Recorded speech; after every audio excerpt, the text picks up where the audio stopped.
Let's move on to cricket, shall we? And in particular, the Cricket World Cup. And before we get on to the surprise package of the tournament, Todd, this was one that was pretty special because it was the USA that were involved in hosting this.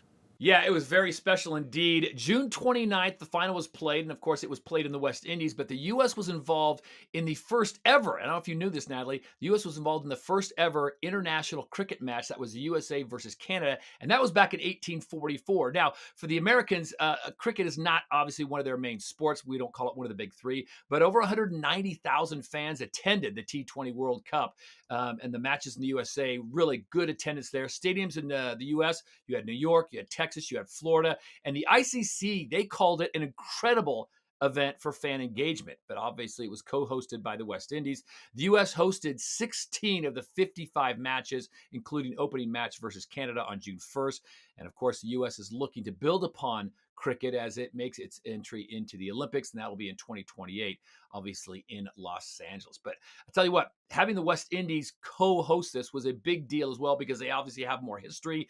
Unfortunately, some of the drawbacks for the USA were the pitches not quite up to par. They had some issues with rain, heavy rain, obviously in the Florida area, but you got to have a quality pitch if you're going to bring the world's best, and that's one thing the U.S. will certainly need to work on going forward. They're learning, and that's the most important thing. And the highlights making it onto ESPN Sports Center, so clearly you're doing something right there. But again, in the end, India wins over South Africa, so a great tournament at all, and a great situation, obviously, for the Americans to get involved in cricket. Ed, for the USA to embrace this tournament, obviously a really big deal. It is, and I do like the fact that they really made a spectacle out of it. I do think, though, if it is to grow in your part of the world, Todd, we need some better cricket pitches in the US because some of them didn't really lead to a very enthralling tournament. A lot of games not being able to play. But yes, Afghanistan, they won't complain about how things went in the T20 World Cup. What an incredible feat it was for them to reach the semifinals for the very first time. This is Afghanistan, by the way, a country who's been torn apart through wars, suffered natural disasters. They had floods in May, actually, just before the World Cup as well. And Afghanistan captain Rashid Khan said that his team's success is really the only source of happiness back home in Afghanistan right now. Imagine the pressure on your shoulders, knowing that you are the only source of success in your country. This is a sport as well that has really just taken off in the past decade or so. I was reading a quote from Rais Ahmadzai, the former captain of the Afghanistan national cricket team, and he put it down to the fact, the popularity, down to the fact that it really took off in refugee camps near the Pakistani-Afghan border, and it transferred from a cricket-crazy nation of Pakistan over to Afghanistan. The National Cricket Board in Afghanistan was only formed in 1995, only recognized as an affiliate member of the ICC in 2001, and now the sport's the most popular in the country and full of recognizable names all around the world. One thing, though, that has to be said, they have some really experienced players. I mentioned Rashid Khan, the likes of Mohammed Nabi and Shahidi as well, Hashmatullah Shahidi. But the players that really came to the fore in this World Cup were the youngsters. The 22-year-old batter, Ramanullah Gurbaz, he was the top scorer in the tournament with 281 runs. And Fazl Haq Faruqi, the leading wicket taker as well with 17 wickets, he's only 23 years old. So this generation can really cover new ground and really take Afghan cricket to new heights, I feel, in the coming years.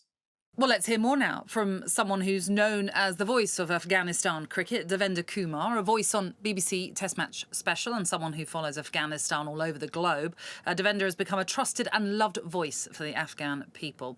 He's been chatting to Jack Winstanley and began by explaining that their run at this year's T20 World Cup shouldn't necessarily come as a surprise. Prior to that as well, in 2023 ICC ODI World Cup, they were phenomenal, beating 3 world champions, including England as well. England, Pakistan, and Sri Lanka. So there was sense of a determination about doing something and putting the country back on the map because there had been a lot of discussion about what was happening politically. So the cricketers, they have always been hope for the Afghan people and great source of happiness for the countrymen.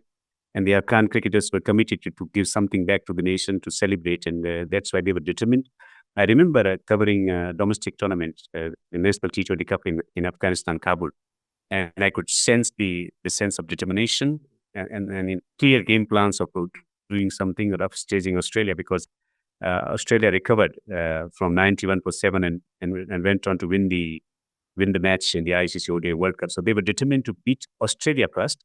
That was their only aim. And in between, many teams got rolled over because their focus was simply beating Australia. And they picked the right talent and they understood the conditions really well. They sent the team 15 days before, so the planning part has improved a lot. And they have always been immensely talented. It was all about just organizing, giving them the structure, and that's where I think Jonathan Todd played a significant part in giving the pathway to the players to succeed.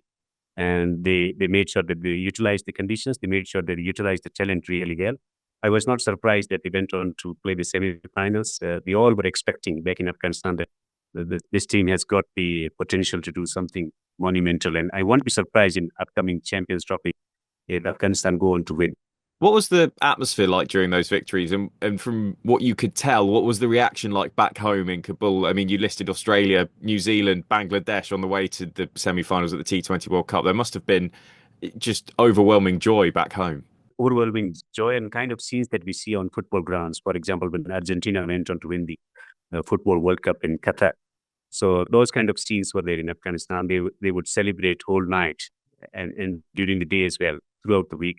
It was a festive season for Afghans. And for the first time, they were so happy. From the beginning, they wanted Afghan cricketers to beat the big teams. And eventually, when they realized the dreams, it was dream, coming true, not only for the cricketers, but also for the fans as well, because they believed in their talent, their abilities to deliver on big stage.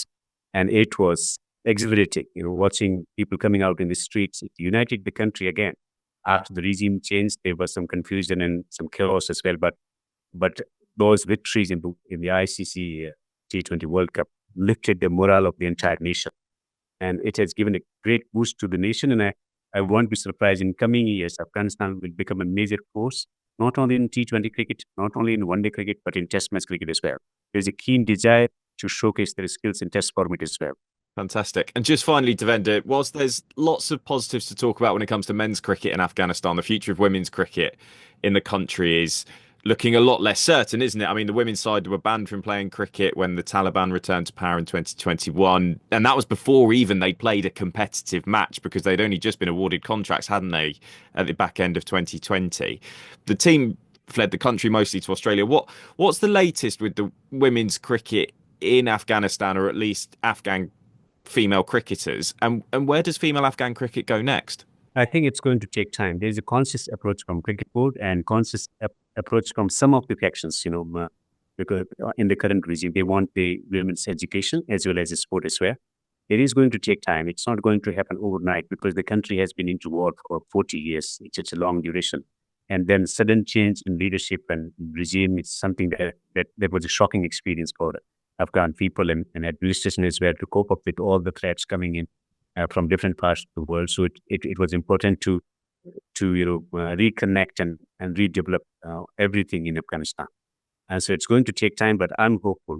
What I'm gathering, the different types of conversations taking place across the political spectrum, and as well as the cricket board and players. You may have read on the Twitter, Rashid Khan and Mohammad Nabi expressing their solidarity with the women cricketers and women in general as well. It's a cultural shock for a moment, but I think things will change. It's not going to remain like this. It may take 4 years, 5 years, maybe a decade, but things will change. And it's a cultural aspect. It's a political thing, and the cricket board cannot go against the political system. That is the thing that we have to accept it. But the best way forward is to engage Afghanistan cricket, because cricket is the only medium through which you can engage and bring about change in the country. Because everyone knows cricket plays a huge part in keeping the country together, and it's emotion for every citizen of Afghanistan. So cricket is the only way forward, and that's why I think what happened, Australia pulling out of the tour in United Arab Emirates a couple of years back, and that's something that hurt the sentiments of the common people of Afghanistan because they wanted support in difficult times from Cricket Australia. And I hope that if they reconsider the decision and engage Afghanistan cricket, that is the best possible way to bring about change in society and cultural changes as well. By isolating Afghanistan, nothing is going to happen. It's going to be detrimental for the morale of the country. It's going to be very, very difficult for Afghan people because they suffered a lot in the last 40 years and they want some peace. And And that's where they want support from the outside world, particularly encouraging the cricket team, which is showing some tremendous game over the years, and the way they've been able to perform in the last couple of years. I think they are a rising force, and they need some support from the outside world as well. Devender Kumar there, the voice of Afghanistan cricket, speaking to our Jack Winstanley. If you want to hear more from that, then you can head over to our This Sporting Planet YouTube channel. We do have to remember, in amongst all this talk of Afghanistan's fantastic run at the World Cup, that India did win it, breaking that 11-year curse of not winning an ICC trophy. And they did it in some style as well. The first ever team to win an ICC T20 World Cup undefeated. They beat South Africa in the final. The only match where they didn't win was against Canada in the group stages. Why was that? Because it was abandoned without a ball being bowled because of a wet outfield in Florida. See, you got to sort out your pitches, Todd. Yeah, that's one thing where the Americans did struggle. But I think on the whole, as far as American fans go, it was a huge success. It introduced a lot of people to a beautiful game. And I think that interview that Jack had was really telling. I think it comes back to, why we do this show, this Sporting Planet, the power of sport to heal wounds and to make life better for people.